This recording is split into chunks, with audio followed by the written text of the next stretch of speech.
За сайн өдрийн мэнд эрхэм үзэгчтэй. Тэгээд туйл судлаач Алтан Тоягчтай уулзж байгаа. Битээр бол одоо баг 4 дахь удаагийн ярилцлага баха.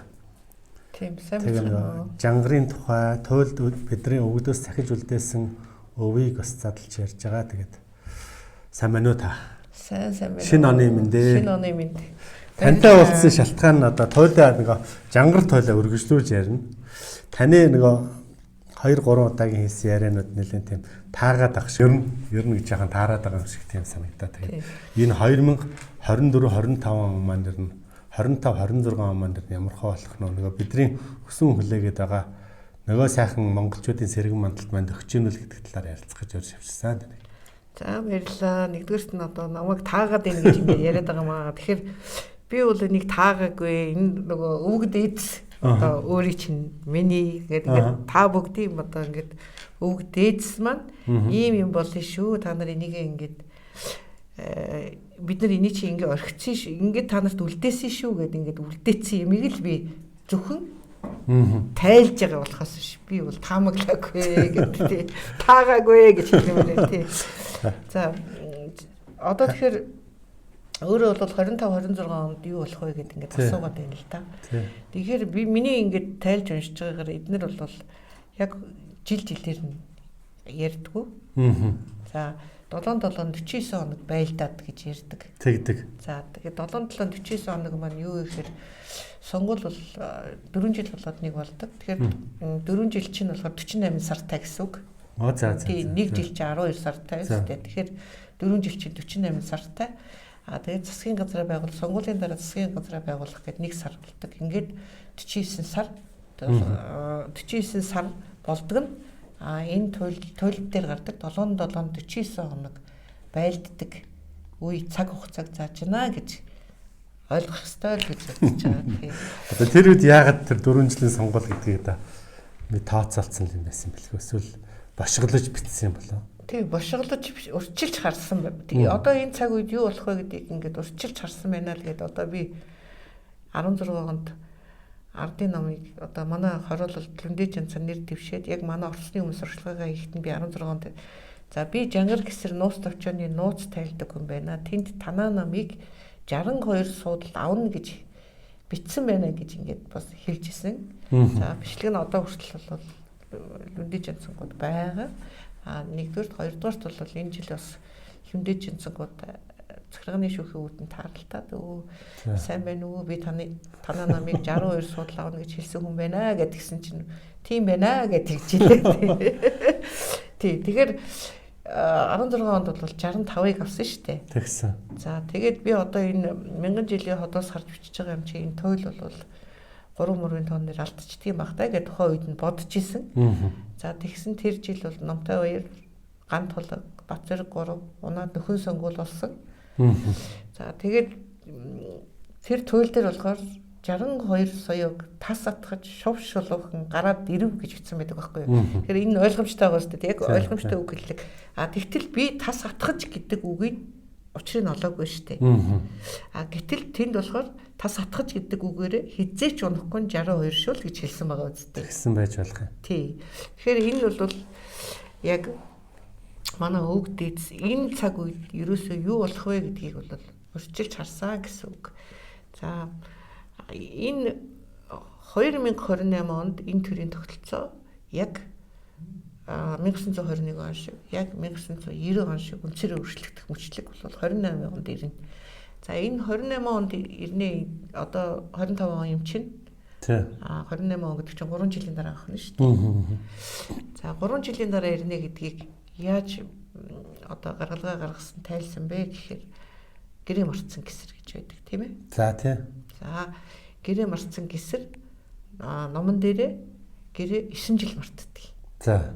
За гэрээ марцсан хойгоор нь нутгийн шараа голын 3 хаан эзэлждэг. За ямар 3 хаан байдаг вэ гэхээр хамгийн том ах нь цагаан гэрт хаан, дунд ах нь шар гэрт хаан, хамгийн отго нь хар гэрт хаан гэдэг ийм 3 хаан байдаг. За YouTube-ээр ороод шараа голын 3 хаан гэд бичих юм бол юу 2000 онд манай драмын театрт энэ жүжиг тавьчихсан. Шараа голын 3 хаан гэсэн нэртэй жүжиг тавьчихсан. Тэр нь бол бүрэн ихээр байна лээ. За тэгээ хамгийн том ах цагаан гэрт хаанд нь болохоор нөгөө уул шугамдаа гэж жүжигчэнгой. Тэр тоглосон байт юм билээ. За тэгэхээр энэ гурван хаанаар юг төлөвлөсөн бэ гэхээр өнөөгийн бидний яриад байдаг төрийн гурван өндөрлөг. За хамгийн том ах цагаан гэрт хаан хэмбэ гэхээр хууль тогтоох эрх мэдэл буюу улсын хурал. За дунд ах нь хэмбэ гэхээр гүйцэтгэх эрх мэдэл буюу засгийн газар. За гурав дахь эрх мэдэл нь утгын эрх мэдэл нь юу гэхээр одоо 92 оны үндсэн хуулиар л ирж байгаа шүү дээ, тийм ээ? Шүүх эрх мэдэл. За шүүхэд хар гэр бий юу? Бий. Хар гэр торсгой гэж шүүхийн шийдвэр гардаг байхгүй юу? Тэгэхээр энэ үнэн байна уу? Үнэн байна. За 92 оны үндсэн хуулиар сонгуулийг 4 жилд нэг удаа өгдөг болох. Одоо гэрсрийн гэрээ марцсан 9 жил чинь сонгуулийн 9 жил болох нэ. Тий 4-9 36 жил мартах нь гэсэн үг байгааз. Тийм байна. Тий 9 сонгуул өнгөрөх нь шүү дээ гэж ойлгогдож байгаа. Тэгээд 4-9 36 жил гэсэр гэрээ мартах нэ гэж. За тэгээ 1992 онд эхний сонгуул гэж. Тий эхний сонгуул гэж тооцоод 92 он дээр 36-ыг нэмэхээр 2028 гарч байгаа зү. Тэгэхээр миний гаргасан гаргалгаа бол 2028 онд энэ төрлийн тогтолцоо үнцээрээ өөрчлөгдөх юм байна. Яг нь алтан дээд энэ байлгын чинь хөх Монгол улаан харлан шарлан чөлөө бас нэг тийм үе байгаа шүү дээ. Тэр байж болох уу? Энэ одоо тэр алтан дээд гэрэн дээр юу чи эхлээд юу яа шарлна гэж. Шарлна. За тэгэхээр шарын шашаа урж ирээ шар өрхөмж нөмөрцгөө шарлцгаасан баг. Тэгсэн. Дараа нь улаан гэж байгаа. Тэгэхээр нөгөө коммунист.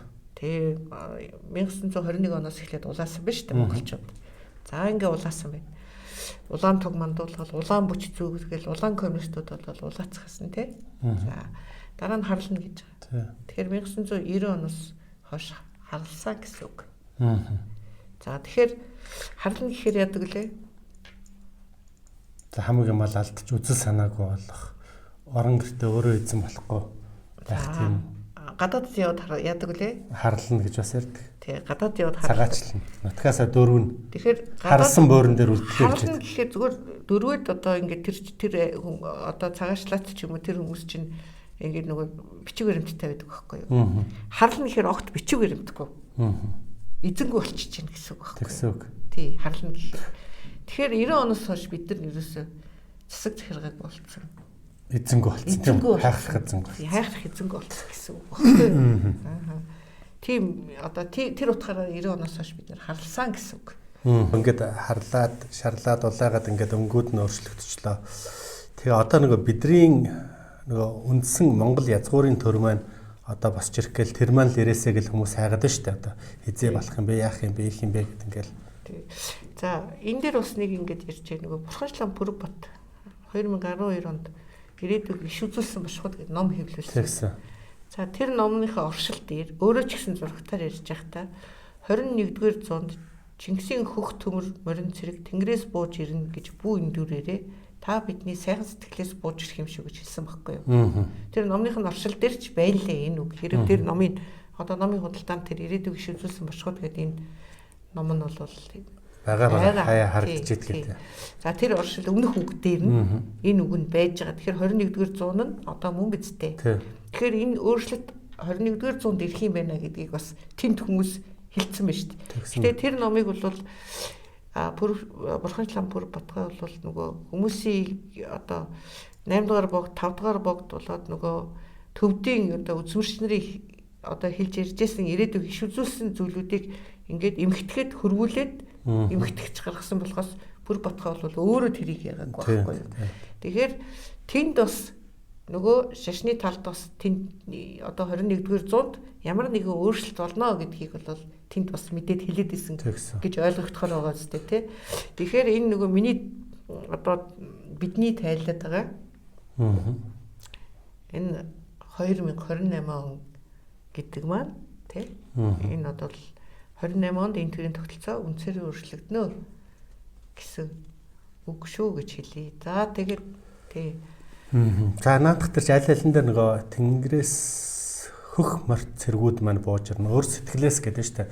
Одоо бидний нөгөө сэрэх хэвээр сэрээч өрөөч гэдэг нь хүн болгон сэрж мэдэрж өв соёл түүхээ энэ уламжлаа итгэл үнэмшлэл өөрийнхөө бий болгож өөртөө оршихыг хэлээд байна. Тий.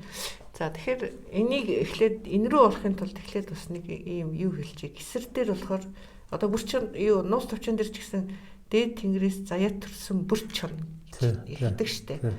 За энэ ягаад дээд тэнгэрээс гэдэг байгаа юу юм тийм үстэй.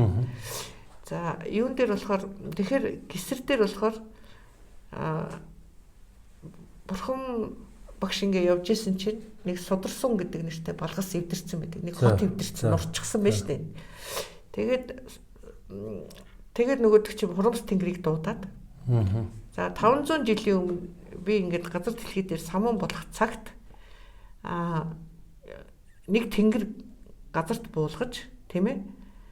За газар дэлхийн самууныг дар гэдэг ингэсэн. Тэгсэн чи тэр энийг мартаа 500 жил болцсон байна. Тэгсэн газар дэлхий самуун болчоод самуун болсны улмаас энэ сударсуу нэртэй балгас эвдэрсэн байна. Яагаад эвдрүү гэд ингээд үтсэн чинь тэгэхээр чи одоо тэр газар дэлхийн самууныг дарахын тулд тэр тэнгэрээс одоо нэг газар руу нэг тэнгэр буулга гэдэг багхгүй юу.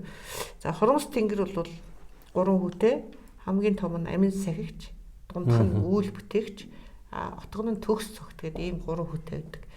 За энэ 3 одоо хүүгийн нэрний утгыг л тайлахад эхлээд ам үүссэн, тэгээд үйл бүтээсэн, тэгээд төгс цогслуулсан гэсэн ийм утгатай гарч байгаа. Тэгж.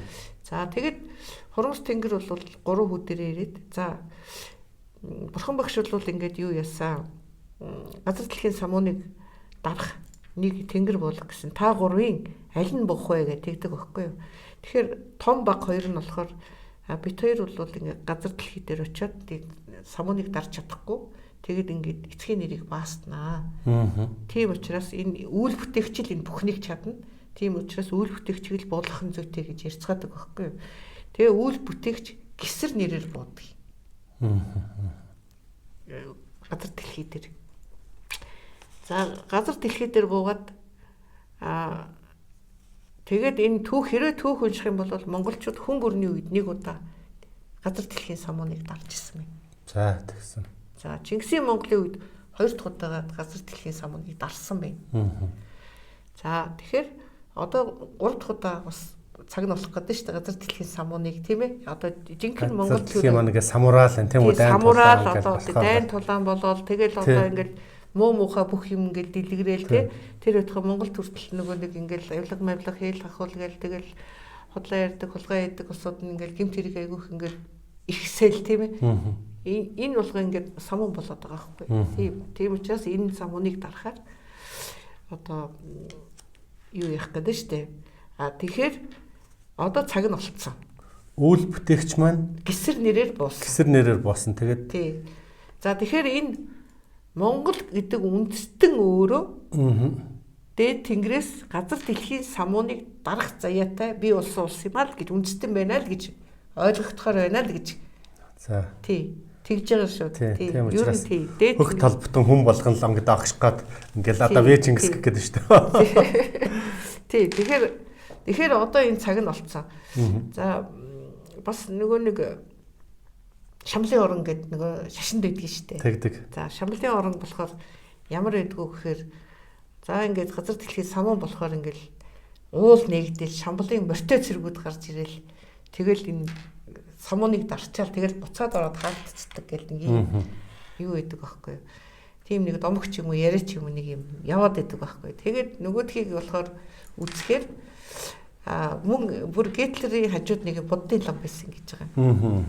Тэгээд нөгөө тэр буддын лам Гитлерт ингээд Шамлын орон байдаг гэдээ ярьсан юм байна л да. Тэгэнгүүт Гитлер чинь төвд рүү бахан нэмт цэргүүд явуулаад нөгөөдөл нь бахан уул өнгөч Шамлын орныг хайсан гэдэг нэг тийм бас нэг тийм яриа байдаг тийм ээ. За тэгтэл яг миний ингээд тайлж уншиж байгаагаар энэ олон ном уншиж тайлж байгаагаар энэ бидний өвөг дээдсийн бидэнд үлдээсэн энэ юмнуудыг уншихаар Шамлын орон гэдэг чинь Монгол улс юм аа. Тийм ээ? Монгол улс байна. Одоо уул нэгдэх цаг нь болцсон. Нөгөө тэнгэрээс Чингисийн хөх төмөр морин цэрэг бууж ирнэ гэдэг Шамбал уул нэгдэд юу Шамлын морьтой цэргүүд гарч ирнэ гэдэг шүү дээ тий. Тэгэхээр одоо бид нар монголчууд нэрээ одоо мориндоо мордоод жинхэнэ одоо морь биш шүү. Эрдмийнхээ мориндоо мордоод жинхэнэ Монгол төрөө байгуулад одоо дэлхийн сонгууныг дарах цаг болцсон юм байна л гэж ойлгогдож байгаа. Тийм нэг пассионер үндэстэн гээл бас нэг үе оргилдог гэл ингээл бүх юмнууд дээр л ингээл нэг иймэрхүү давтамж харагдаад байгаа байхгүй. Тий. За тэгэхээр одоо жинхэнэ Монгол төр маань одоо би хэллээ шүү дээ хизээ яаж хэрхэн бүтэх юм бэ? Яаж хэрхэн бүтэх юм бэ гэхэд за тэгэхээр одоо эн чинь нөгөө монголчууд өөрсдөө жинхэнэ Монгол төр гэдгээл эхлээд юу болох вэ? Зөв ойлгох хэрэгтэй. Тийм ээ. За би одоо ярилцлага болгон дээр л хийж байгаа жинхэнэ Монгол төр гэж юу байдаг вэ гэл тийм ээ. Тэгэхээр биднүүсийн заншилт ингээ бүгдэнд нь суулгаад өгсөн байдаг аахгүй. Зүржицэн үг тэгэл заншилт бүгдэнд нь суулгаад өгсөн. Монголчууд сахил санаар хүртээгүй эр хүнийг юу гэж нэрлэдэг вэ? Тэгэхээр төрийн хархон гэл. За сахил санаар хүртсэн лам ихнэр авч үржих ёстой юу? Ёсгүй. Тэгэхээр бусад ирчүүд нь ихнэр авч үржих ёстой учраас төрийн хар хүн буюу төр үрж гэдэг байгаа үстэй тийм ээ. Тийм утгатай үг явж байна. За тэгэхээр нэгдүгээр утга нь, хоёр дахь утга нь болохоор төрийн хар хүн гэдэг чинь эр хүн болгоныг төрийн албан хаагч гэсэн утгатай үг явж байгаа. Тий. За эр хүн болгоныг төрийн албан хаагч болгодог жинхэнэ Монгол төрийн тогтолцоо ямар байсан юм бэ? За уламжлалт төрөөс хараахан холдож хэмжээг байсан 1924 оны анх дахь үндсэн хууль гэж байгаа. Энэ үндсэн хуулийн 30 дугаар зүйлд нь засаг захиргааны хамгийн бага нэгжийн тухай 5-5 залт байдаг. Энэ болохоор 10 гэр. 10 гэрийн дарга тим байна. 10 гэрийн хурал тим байна гэдэг ингээд 5 залт байдаг байхгүй 30 дугаар зүйлд нь. Тэгэхээр энэ 10 гэр байсан байна. За энэ 10 гэрийнхаа бүтцээ бид нэр олё. Бүтц нь ямар байсан юм бэ гэхэд. За тэгэхээр энэс өмнө энийг 10 гэр байсныг нотлохын тулд нөгөө хороо хорин гэж ярьдаг үстэй гэдэг. Тийм одоо л ярьж байгаа яриад хэлсэн байждаг. Тийм. Тэгэхээр хорооны ард яагаад 20 залгаад байдаг юм бэ? Тэрийг мэдхүү гэхээр хүмүүс зарим нь мэдэхгүй гэдэг байхгүй. Зарим нь 20 гэр байсан юм болов уу? Тийм ээ 20 гэр байсан. 40 оны үндсэн хуулиар 10 гэрийг 20 гэр болгоцсон учраас 20-ны дарга дээр очих гээд ингээ яриад идэг юм байна гэд хороо 20 гэр яриад хөвшөцсөн байдаг юм байна. Тэгэхээр 40 он хүртэл 10 гэр, 60 он хүртэл 20 гэр байсан бэ. 60 оны үндсэн хуулиар 20 гэрийг бүр аваа хийцэн байхгүй. За тэгэхээр 10 гэр байсан байна гэдгийг баталчлаа тий. За 10 гэрийнхээ бүтц рүү оръё. Дахиад заншил руу орно. 3 хүү гаргасан эмэгтэйг дархан бэр гэдгээ монголчууд. За эмэгтэйчүүд бид нар чинь нөхрийнхээ талд хүний хүн гэж явдаг. Тийм ээ. За тэгэхээр тэгсэн мөртлөө бидний тухайн манай аав ээжнэр ярихаараа эн чинь хүний хүн болчих юм чи ингээ яриад байдаг байхгүй юу. Тэгэхээр бид нар аль талд нь хүний хүн байна. Тэгэхээр нөгөө эмэгтэй хүний хүнээс 3 хүү гаргахыг шаарддаг байгаа мөртлөө өөрийнхөө хүүгээс хүү гаргахыг шаарддаг юм уу гэхээр хүний хүнээс шаардж байгаа юм чи өөрийнхөө хүүгээс бүр илүү шаардна тийм үү. За тэгэхээр эр хүнээс дор хойш 5 хүүтэй байхыг шаарднаа. Нуус товчоочин алан гойх 5 хүүтэй, амгай хаан 10 хүүтэй, хавбал хаан 7 хүүтэй гэл тэр тэдэн хүүтэй гэл яваад идэг тийм ээ. За тэгэхээр зүгээр дондоор нэг юм ачхав. Нэг ихнэрээс гарахгүй бол хэд ихнэрээс заавал гаргах нь тийм үү? Яг уу тийм юм байж болох юм байна. Яг тэгвэл амгай хааны хатан арбаас хатай хоёр байна шүү дээ. 10 хүүтэй гэдэг байгаа шүү дээ. Тэр хоёр ихнэрээс 5 хүүл төрсэн юм шиг шүү дээ. Тэгэхээр нөгөө яг уу тийм байж болохгүй шүү дээ. За тэгэд аялаа нөгөө юу ярьжсэн шүү дээ. 10 гэрийн бүтэц 5 хүүтэй. За өөрийн чи айлын том хүү гэж бодъё. За тэгэхээр Монгол зарчлаар өөрөө дороо 4 шигтэй дүүтэй. Тэгсэн мөрчлөө өөрөө 5 хүүтэй байх гэдэг тийм үү? За нийлээд хэд болж байна? Нийлээд 10 болох гэдэг юм л да. Тий, өөртөө чинь нийлээд 10 болно. Айлын том хүү 10 гэрийн дарга болох нь тийм үү? За Монгол төр гэдэг чинь энийг хэлдэг юм байна. Тийм үү? За хамгийн бичил төр өрхөөс эхэлнэ. Айлыг ахахлаа тэгээд. Тий. За өөрөө хэдэн нас хүрэхээр 10 гэр чинь бүртгэж чинь гэд хоёлаа осол тооцоо гаргасан шүү дээ. 40 хүрэхээр том хүү чи 20 хүрнэ. Өрх толгоолноо. За 41 2 хүрэхээр дараагийн дөгөө чинь том хүү өрх толгоолноо. 43 4 хүрэхээр тэрний дараагийн дөгөө чинь том хүү өөрөө чи 2 дахь өрх толгоол чинь тий. Тэгэхээр ингээд 40 гараад 10 гэрэн бүртгэж чинь тий. Тий. Монголчуудын 40 хүрээгүй хүнээр төр бүшүүлдэг үг тохирч байгаа үстэй. Тэгж байна. За бүх ард иргэдээ 10 гэрээр нь багцалчия. Төрийн гадна үлдэх өрх хэрэгэн байна уу? Бүх хэрэгээ иргэнэ хариуцж шít. Бүгдээр хариуцж ахал хариуцаад. Ахал хариуцж байгаа. Тэгэхээр эр хүн болгоныг төрийн харан гэх нь зөв байна уу? Зөв болчиход. Зөв болчихлоо. За 10 гэрийн дарга юу гэж чадах вэ гэдгийг одоо үзчихье. 10 гэрийн дарга 10 гэрийн засаг даргыг хийж чадах уу? Чадна. Цагдааг нь хийж чадах уу? Чадна. Шүүгчийн хин. Шүүгчийн хийж, прокуророо хийж. Тэгнэ. Нөгөө төрийн байцаагчаа хийж. Тий, сангийн амны сайд нь шүү дээ тийм. Байгаль орчны байцаагчаа хийж гэнэ. За өнөө улсын бүртгэлийн ажилтнаа хийж гэнэ. Ургийн бичиг хөтлөд байгаа чи ургийн нөгөө улсын бүртгэл хийгээд байгаа зү тий. За өнөөгийн салгаа хийсэн бүх төрийн албыг ганцхан 10 гэрийн дараа өлхөө хийж чадчихагаа бас илүү үр дүнтэй одоогийн төрийн албаа бас илүү үр дүнтэй байгаа. За танаа 10 гэрээс 10 цэрэг өлхөн гарна үстэй. Тэгнэ. За тэгэхээр дайн боллоо. Хан дүнрээ дагуулаад дайнд мордлоо. Энэ тохиолдолд уралт байна уу? Байхгүй. Байхгүй. Хүний амь бол хамгийн үнэтэй зүйл нь бол. Тэгнэ. Тий. Ягдгүй л ахын дүүс учраас. Тий, ахын дүүс учраас. За ахын толгой дүнрийнхээ амь насыг эрсдэлд оруулахгүй тул дээд зэрэгээр ажиллана үстэй. Тэгнэ. Өнөөгийн тасгийн дараа яадаг юм? Хөлхөн төс яадаг юм. Мөн бистам чих орныхаа өмнө тангараг өргөсөн зэрэг. Яагаад төхөөдөрлөд тэрний толгой ажиллах шаардлага байна? Багхгүй.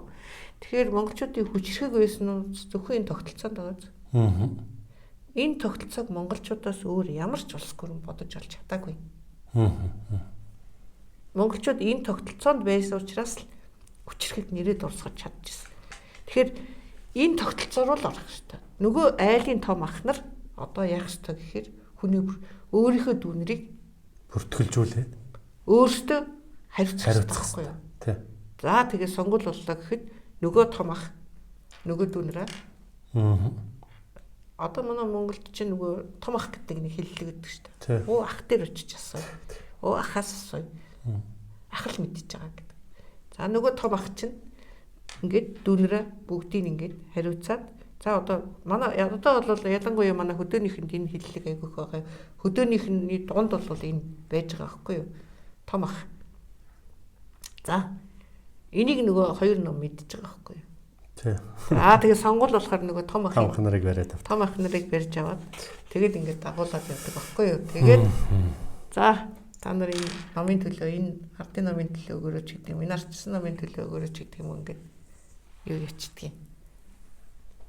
За тэгээд ингээд дагуулж явчихдаг. За одоо тэгэхээр том ах нар энэ эрдмийг мэдэх хэрэгтэй. Энэ жинхэнэ Монгол эрдмээ. Өгдийнхаа энэ эрдмийг тий энэ өгдөөсийнхаа. Тий. За ингээд манай бүх монголчууд энэ жинхэнэ монгол төрийн энэ эрдмээр 1940 он хүртэл амьдраад ирсэн биш. За тэгтэл одооны та бид нар бүгдээрээ мартцсан байна уу энэ эрдмээ? Тий. Тэгэхээр бид нар бүгдээрээ гэрээ мартсан гэсэр мөн байгаа ч тийм. Одоо гэртээ бид нар буцаж хурдан буцаад энэ тогтолцоо руу л орчих юм бол ерөөсөө ялагдана гэж хэзээч байхгүй гэж байгаа. Тийм.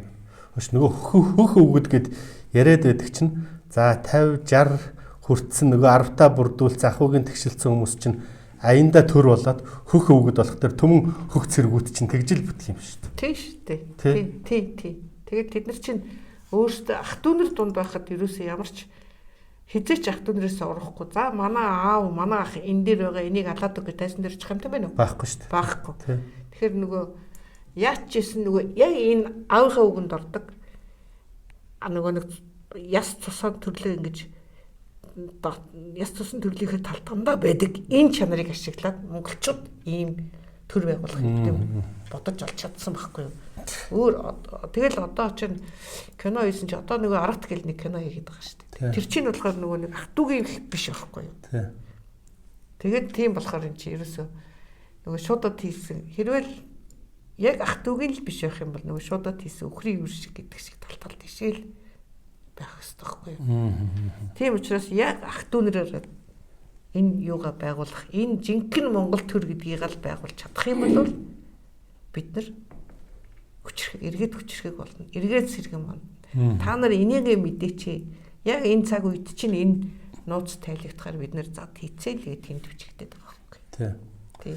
За энэ тухай жангар дээр бас дахиад сонгуулийн тухай байна гэдээ ингээд таныг яриад тах дээр би бас гайхаад байхгүй. Тий. Яхаараа тийм сонгуулаараа хүртэл нэрээр байж байна баг. Тий. За. Тэр тухай одоо хэлээр. Тий. Жангарын одоо баатрууд бол ерөөсөө энэ баатруудын нэр бол ердөө юу вэ л да? Нөгөө монголчуудын нөгөө яасан эрдмүүд нь байгаа юм л да. Жишээлбэл ингээл хүнд гарц цавар гэх юм бол хууль. За. Орчлонгийн сайхан миний яг нөгөө тодорхойлтыг уншихаар ингээ ойлгогдоод байгаа шүү дээ. Тийм үү. Баатруудаа яг тэр зан хааш ундаг унаа хөлөг үйлддэг хийдэг ажилтаа тодорхойлсон байдаг шүү дээ. Тийм үү. Тийм. Жишээлбэл хүнхэн алтан цэж гэхээр 99 жилийн ямиг хөөж нэг хэлдэг, ирээгүй 99 жилийн ямиг ухтаж нэг хэлдэг гэхээр ямар нэгэн тийм үзмэрч ч юм уу шашны холбогдолтой юм байх гэдэг байгаа үстэй тийм ээ. Хүнхэн алтан цэж гэдэг юм бол за хонгор гэх юм бол нөгөө юу Монгол төр. Тийм зоригтой хонгор гэл тий. Зоо модны битэг зүүж хийсэн хонгор багхгүй юу. Тэгэхээр зоо мод гэдэг маань өөрөө ямар мод вэ? Уулын таг дээр байгаа мод. Нөгөө зоо мод гэхээр нөгөө яг ингээд бүдүүрсэн хэсэг байгаа шүү дээ. Тий. Тэр зоо нуруу гэж ярьдаг үстэй. Тий. Тэр шиг зоо мод гэх юм бол яг бүдүүн хэсэг нь. А тэрэн дээр байгаа битэг гэхээр ур ингээд товоож гарсан. Тэр том ахнараар бүтсэн байхгүй юу? Хонгор тийм байгаа үст. Тий. Тэгэхээр энэ бол Монгол төр. Монгол төрийг бол ингэж хийдгээ юу том ахнараар бүтээдэг. Тий. Бүр боторшгүй тийм зүйл шүү дээ тийм үү? Тий. Тийм байдаг. Тэгээд зоригтой. Тий. Яг инхээр Монгол төр. За орчлонгийн сайхан минь гэхээр зэрэг нөгөө орчлонгийн сайхан минь юу гэхээр аргатын систем. Хорвоо тосгүй эрхэм сайн сүнж. Гэхээр яргатын систем л багхгүй юу? Ер нь сүнж гэдэг чинь өөрөө юу юм? Илүүдүүлэхгүй, дутаахгүй. Тэгээд 10 тулгачаар ямар ч хинт ч илүүдэхгүй, хинт ч дутаахгүй. Бүгдэнд нь очиж байгаа зү. Тэгэхээр хорвоо тосгүй эрхэм сайн сүнж юм хуваарлахад тийм биш. Тэгэхээр энэ аргатын систем гэж байгаа. Миньон гэд хүүхэлдэйн кино байдаг ингээ бөөнөр бас багаараа ажилтдаг тэгэл. Бас энэ одоо барууных нөгөө бас юм руу шагааж хараалаас хараад л ах шиг энэ тэгээд. Тий.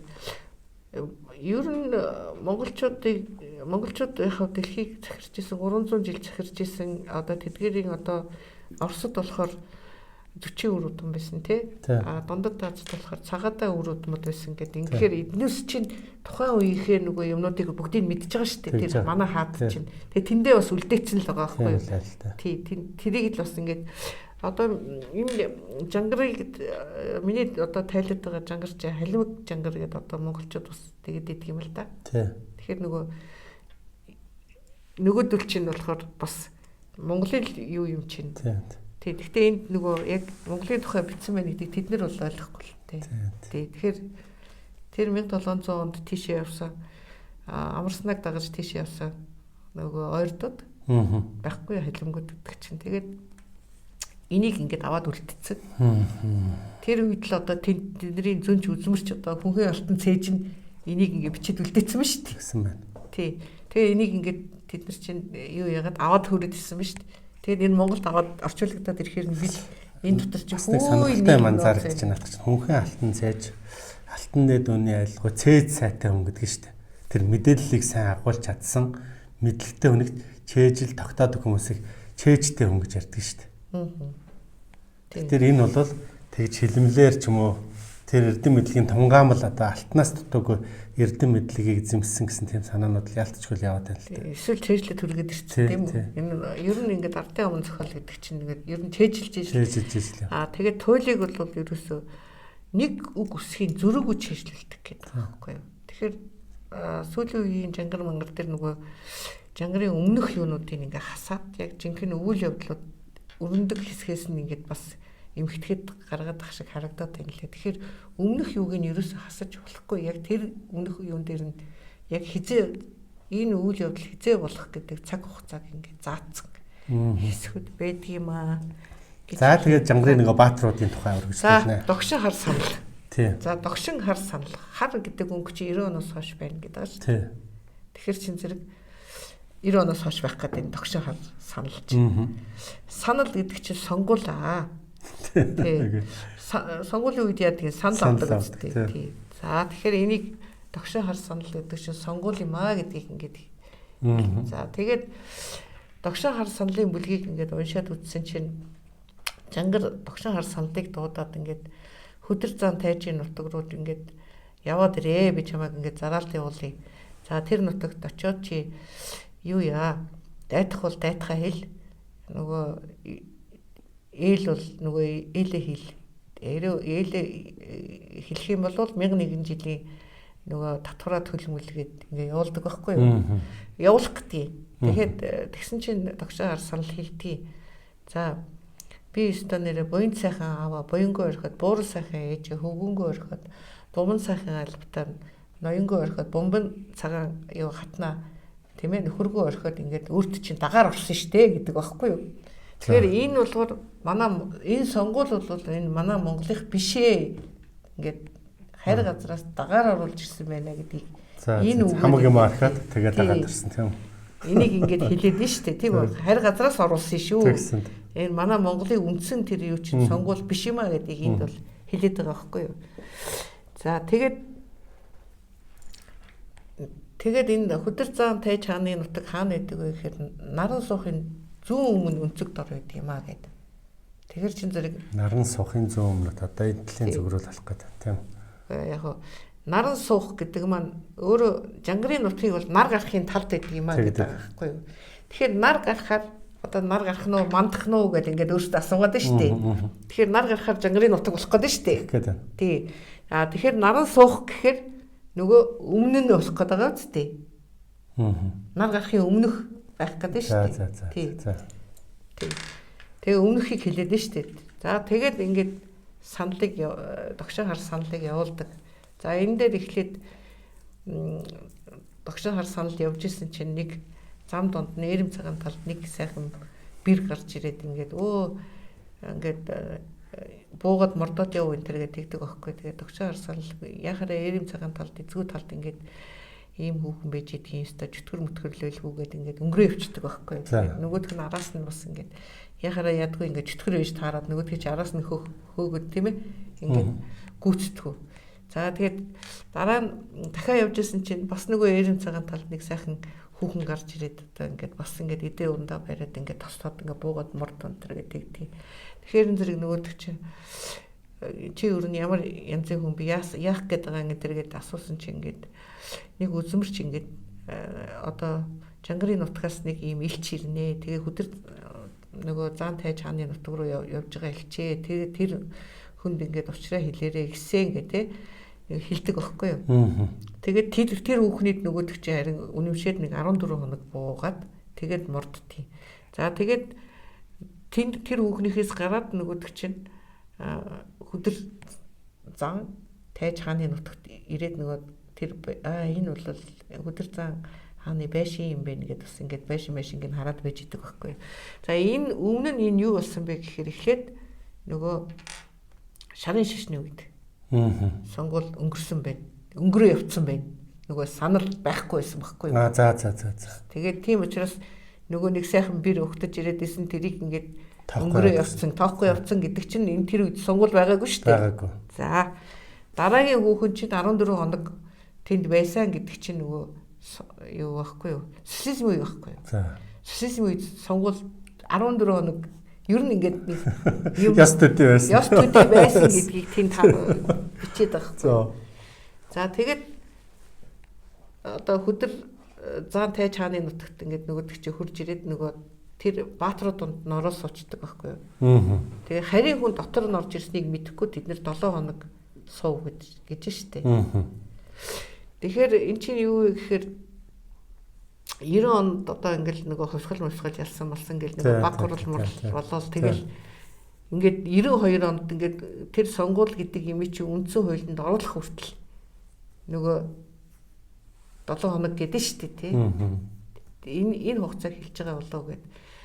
За тэгээд 7 хоног болсны дараа нөгөө догшин хар санал чинь ингээл наагур цаагур нь тэр баатруудын дунд наагур цаагур нь яваад тэгээ хэлдэг байхгүй би Жангарын нөгөө илч байна. Тэгээд одоо Жангар бол дайтах бол дайтхаа хэл, ээл бол ээлээ хэл гэд 1001 жилийн алав төл мөлгсөн гэд хэлдэг байхгүй юу. Тэгэхээр зэрэг нөгөөдөл чинь ерөөсөө дайт хийгээд тийм ээ. Тэгээд эн чинь 92 оны үндсэн хуулинд тэр нөгөө сонгуул гэдэг юмыг яг жинхэнэ утгаар нь оруулсан нь өөрөө нөгөө дайтж байна. Дайтах эхлэл болж байна л гэсэн үг байхгүй юу? Бол ингэж ойлгогдож байгаа. За тэгээд тэр яг энд нь бас нэг харьцуулт гардаг. Юутай харьцуулт өгөхөр тэр хүдэр зам тайж хааны Одон цагаан гэдэг баатар нөгөө танаа жангарт хонгор гэдэг нэг баатар байдаг гэсэн. Тэр юу нь ямар шүү гэд асуудаг байхгүй.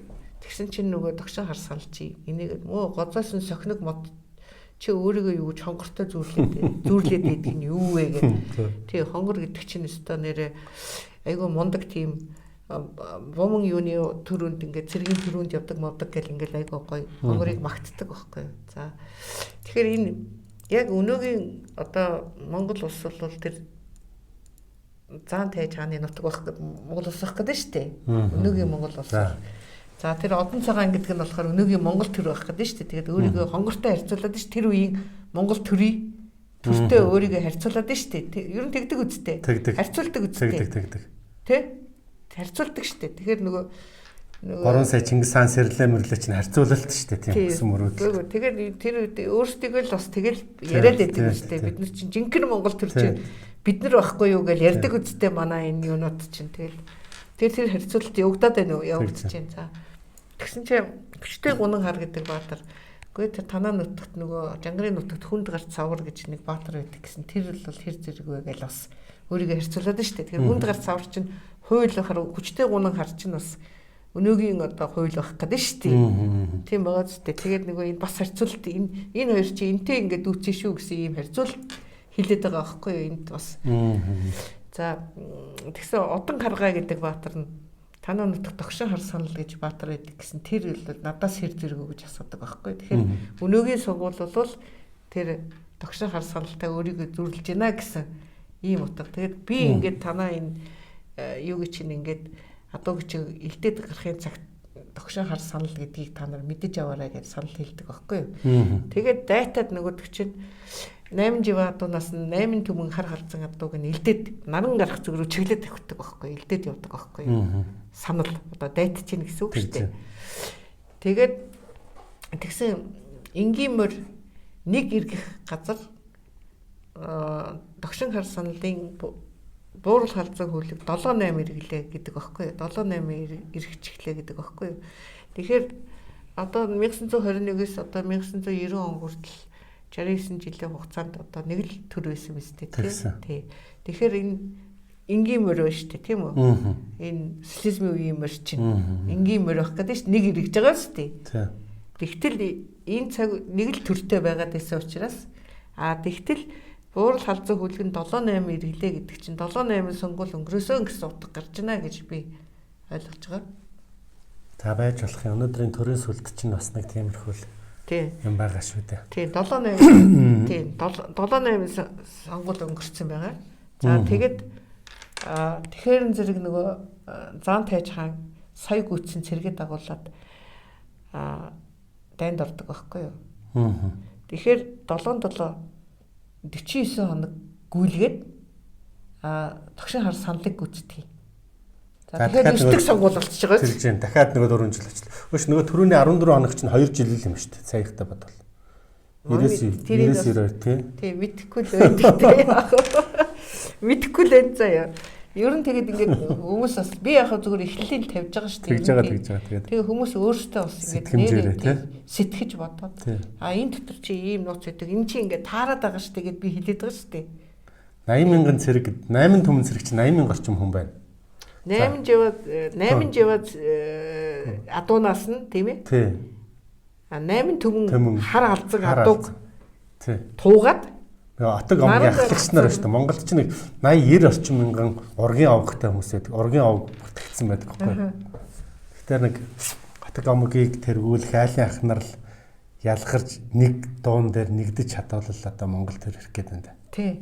Наран гарах зүг рүү чиглээд илдээд гардаг байхгүй юу? Тэгэхээр нөгөөдөг чинь одоо 7-8 сонгуулийн үед л ер нь ингээл явж исэн ба шүү дээ. Наран гарах зүг рүү гэдэг чинь одоо л нөгөө явж штэ. Тэгтэл энэ 7-8 78 сургуулийн дараа 77-49 хоног гүйлгээд догшин хар саналыг нөгөө сая гүйтсэн зэрэгээ дагуулад нөгөө заан тайж хаан чинь ялаа штэ гүцэд ирв гэдэг штэ. Тэгэхээр 24 оны сонгуулийг энэ хилээд байгаа юм шиг байна штэ. Тийм ээ үү? Тийм үү? 9 дэх сонгуул нь болоод штэ. За тий. 9 дэх сонгуул нь 24 он. За 77-49 хоног байлдана гэж түрүүн тайлбарласан штэ. 48 сар 1 юутай гэд. За тэгээд саналыг гүцэд ирдээ. Тэгсэн чинь нөгөө Одон Цагаан Баатар гэдэг чинь нөгөө өнөөгийн төр гэдэг байгаа шүү дээ. За тий. За өнөөгийн төр чинь би төрүүл саналтай байлдана гэд. Тэгдэг үстэй. Тэгээд саналыг цогтөг байхгүй юу? Догшин хар саналыг сонгуулийг одоо цогчээн гэсэн үг шүү дээ. Тэгээ өнөөгийн төр за луурдж байна. Сонгуулийг цогчээн гэхээр нөгөө өөрчлөлт оруулсан шүү дээ. Сонгуулийг өөрчилсөн биз дээ. Тэгсэн. Нөгөө оюун эрдэнэ л одоо зургатаар яриад байсан да нөгөө. Тэгсэн. Тэгээ ингээд мажистар профессионал болгоод ингээд бүх ард түмний саналыг авахын тулд одоо бид нар ингээд энийг мажистар профессионал болгоод ингээд оруулъя гэдэг ингээд нөгөө юуныхаа тог 126 болгоцсон мэт тийм сонгуулийг өөрчилсөн байна. Сонгуулийн хуулийг өөрчилсөн байна. Тийм үндсэн хуулиудаа ч өөрчлөлт оруулчихсан. За тэгэхээр энийг одоо 24 онд хийнэ гэдгийг л ингээд хэлсэн байна л гэж би ойлгож байгаа нөгөө. Одон Цагаан гэдэг Баатар би эхлээд төрүүлж саналыг зөхнөө гэд. За. Цохоод тэгээд 4 хоног нөгөө чинь Ухаанбаатартаа ухаангүй байсан гэж. Санал цохиулаад байгаа. Тий, ухаангүй байсан гэд хэлээд байгаа байхгүй юу. За тэгээд ямар ч ухаангүй байсан гэхээр нөгөө сонгуул айгүй болоод болсон гэж тий. Тий, хүмүүс юу болчихоо гэдэг одоо сэхэрч чадахгүй л байгаа тань. Тий, сонгуул ер нь ихэд болоо болчлаа л гэдэг хүмүүс бодоод байгаа шүү дээ. За, дараа нь нөгөө санал чинь нөгөө Одон Цагааныг цохиж хүлээд ганцгалаад. Тэгээд нөгөө бас нөгөө 8 түмэн хар халзаад дугаа элцэн чигээр ингээл наран гарах зүг гэдэг чи одоо нар гарах уу гэж нар мандах уу гэдэг байгаа шүү дээ. Тэр зүгрүүл одоо яваад байна шүү дээ. Тийм ээ? Тэгэхээр нар гарах гал яваад байгаа байхгүй юу? Манай монголчууд ер нь тийм ээ. За. Тэгээд дараа нь Одон харгаа гэдэг. Одон харгаа чинь нөгөө өнөөгийн сонгуул гэдэг байгаа шүү дээ, тий. Тэр Баатар гүцэд ирэхээр нь догшин хар санал чинь тэрийг бас ингээл нөгөө юу ягаал цохол бас ингээл аваад ингээд явж идэг байхгүй юу? Актундаа оруулаад Мориност. Тэгээд тэгсэн чинь заан тайж уурлаад гүйцэж ирээд саналыг аваад сая цэрэг дундаа шиддэг байхгүй юу? За. Энийг барьгээд сая цэрэг дундаа шиддэг байхгүй юу? Тэгэхээр зэрэг нөгөө догшин хар санал чинь жангарын өрөө дуудаад хашгираад гар авчдаг байхгүй юу? Тэгэхээр монголчууд энд юу гэдэг нь вэ гэхээр жинхэнэ монгол төр ийм байх ёстой гэж л одоо хүмүүс одоо ингээл тэмцээлэн шүү дээ ер нь. Тэрийг л ойлгоно л гэсэн үг. Жангарын өрөө дуудаа гэдэг шүү дээ. Тэгвэл ингээд та нар ингээд нөгөө сэргэн мандалтынхаа өрөө дуудлагыг л одоо тий ер нь л тийм одоо жинхэнэ монгол төр гэдэг чинь энэ шүү гэл ингээд энэ төр чинь буруу шүү л гэл ингээл яах нь шүү дээ тийм үү? Бид нар жинхэнэ одоо хүчрхэг монгол төрөө мандуулъя л гэдэг байдлаар л өрөөгөө дуудах нь шүү дээ. Тийм ээ? За тэгэхээр нөгөө тэгээд гар авчтээ. Тэгээ явж исэн чинь ган гачиг болоод тэгээд нөгөө саналын морин уух усгүй болоод ингээд туйлдаад ундаг байхгүй юу. Тэгэхээр нөгөө юу чинь санал нөгөө мориндоо уурлаад идэв. Тэгээ чи энэ цохилгон цагаан ууланд ядаж хүргээд хамгийн ихтэй тэр цагаан уул хүртэл хэд хоногийн ихтэй бодох юм бол өдрийн газар тий. Багаар удах юм бол үдийн газар. Ядаж тэр хүртэл чи ингээд хөргөд өгч чинь яасан гэдэг байхгүй юу. Тэгэхээр нөгөө юу чинь морин ямар ч байсан чихээ хайшилж мэшлаад юу ягаал тэгэл за морд гэл тэгээ саналыг мордуулаад цохилгон цагаан ууланд нь хөргөд өгдөг. Энэ юу болсон гэхээр 28 онд авчиж өгч яана л гэж би. Тэр уул гэдэг маань ямар нэгэн одоо үлгэр туйлгардаг шүү дээ. Болзоотын бүр толгой. Тэрэн дээр бол цохилгон цагаан уул гэдэг шүү дээ. Тэр ууланд ингээд хүргээд өгсөн. Яаж игэл бүдчихсээр байгаа л хөрхөндөө тийм үү? Тий 28 он. Тий хүргээд өгсөн. Их л зовхон нь шүү дээ. Их л зовхон байна. Тий. За Тэгээ 28 онд хөргөж өглөө гэж ингэж би харж байгаа. За тэгсэн. За тэр ууланд 28 онд хүрсэн. За тэгээд хөөж ирсэн ахтаа тавиад. Одон цагааныг шидээд. За. Тийм ээ? Аа. Тэгээд ингэс шидсэн гэхээр энэ 28 онд сонгуул болдгоороо болоод засгийн газар чинь байгуулагдсан одон цагааныг шидээд гэхээр нөгөө ганцглаад ирсэн одон цагаанаа нөгөө хүлээд ирсэн ганцглаад ирсэн одон цагаан гэдэг нөгөө засгийн газараа байгуулсан байна шүү дээ. Тийм байх шидээд гэдгээр.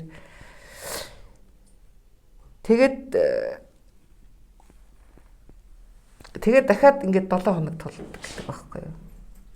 За нэг жилийн ажил байх нь.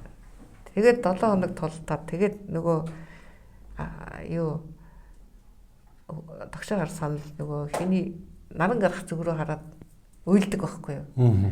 Энэ одоо нөгөө ирээдүг мэддэг, өнгөрснийг мэддэг нөгөө хүнхэн алтан цээж энэ намайг ингэж зовж байгааг нөгөө юу юм жангарт хилдэггүй баг та гэдэг.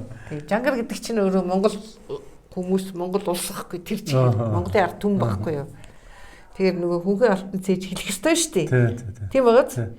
Тэгэхээр хүнхэн алтан тэгсэн чи яг нөгөө тэгээд уйлжсэн чинь нөгөө хүнхэн алтан цээж чинь хэлдэг байхгүй юу? Тогшин хар санал гэдэг чинь ингээд газрын захад хурж ирчихэд нөгөө тултаад байж байна. Тэгэхээр одоо нөгөө ойртцсан шүү дээ. Тийм. Тэгээд нөгөө жангарын баатруудад хэлдэг байхгүй. Тэгэхээр баатрууд нь тэрийг сонсогцоод ерөөсөө л тэрийг аврыг гэл мориндоо мурцгаад байхгүй шүү. Тийм ээ.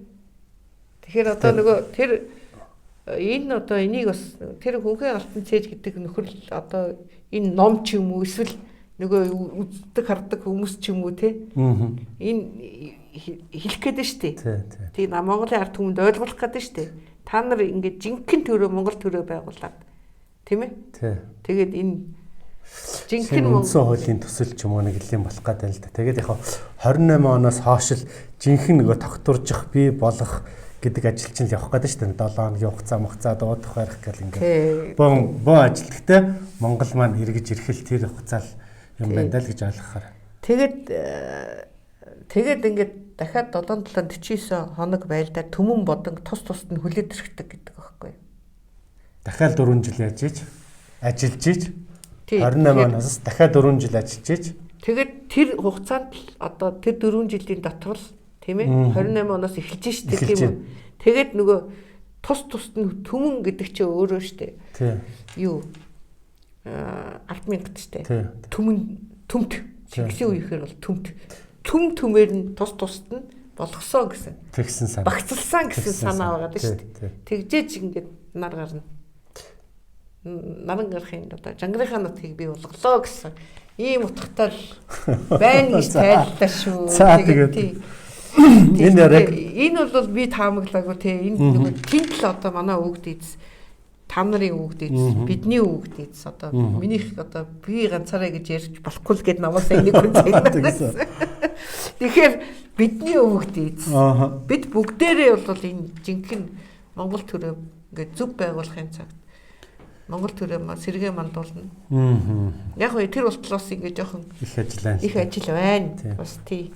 Дараа иж 8 жил түжигнэхэндээ эрхэм үзэгчид нь тэгээд нэг 28 онд эхэлнэ.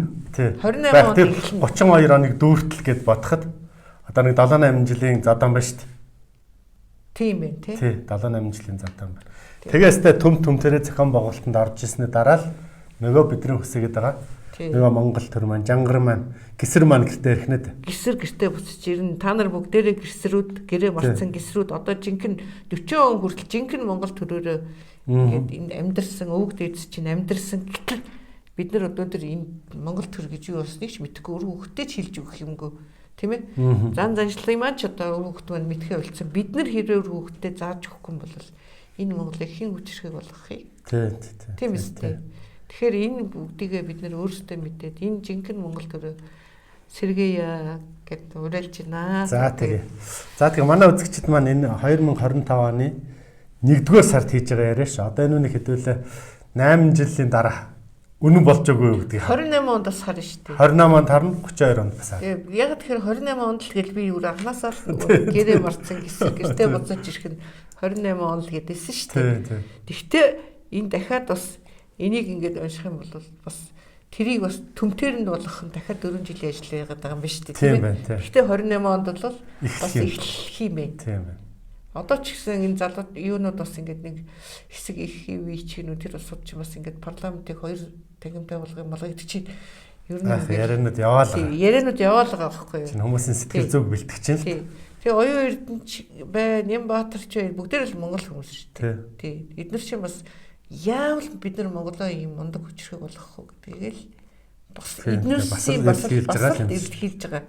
Гэхдээ энэ нөгөө эднэр бол бас яг миний олон жил уншсан номыг уншаагүй л байх л та. Тий, язгуурын юм аа ойлгочмаар л. Тий, энэ жинхэнэ монгол төр гэж юу хэлдэг вэ гэдгийг л ойлгочих юм бол бүгдээрээ л адилхан монгол хүмүүс.